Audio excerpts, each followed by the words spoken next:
Hi folks, welcome to the third Deltara Park mini tour. This is the Forecourt finishing episode.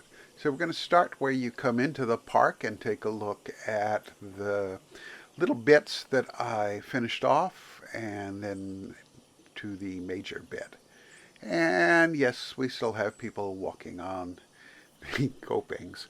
Over in the corner here, I did some rearrangement with the fencing to the non-public area and added some uh, walls to slightly trick out the Apato apparel. Also did some landscaping there in the corner to hide the fence. Between the two buildings, I added a connector in the style of the building with a little bit of gardening in front of it. You zoom up behind the cafe, I added a water feature for the guests out on the back patio, give them something interesting to look at. I'm hoping, since the beta announcement about statues has come out, to be able to add a statue or two back here for some visual interest. At least visual interest for the guests, and yeah, uh, in my mind anyway. So let's go back to the plaza, and you can see across the way there what used to be a green sward is now a building, and we'll walk over to it. Um, Turn and walk over to it, and it is the Paleo Theater. Uh, Large part of the building to the right where the theater itself would be, and to the left is an expansion of an information center. I tried to echo the design of the information center in the building. It's not exact because it was built differently, but again, in recent announcements about what the devs are planning, one should be able to integrate this essentially seamlessly in the future. So we're going to try to get down there and follow the people, but it turned out to not work out very well. So jump in again, and this is where they'd enter the theater proper. You can see a board which would discuss what was going on today and entry doors into the theater.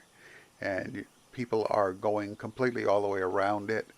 But for most of the crowd is going straight through, taking this as a shortcut to the park proper. And so we'll move around the outside. Excuse me.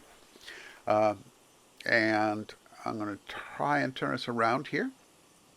You can see I tricked out the walls. One of the exit doors on the left. There's another one on the right. Spin back around and go out this exit. If we ever get one-way pathing, this would be great, and then we'd keep people from walking through quite so many people walking through the ropes. Um, and it would also add a better feel to how the park would be running, with people only going into the theater building and then coming out and proceeding to the park and not having them depart the same way. So that's an overhead view of the building. I think we'll take a look from the monorail station at the entry plaza. So that's the overall look our guests will get from the in-park monorail at the top level. They can see buildings in the distance, and mostly things to intrigue them and perhaps draw them forward into the zoo. Uh, so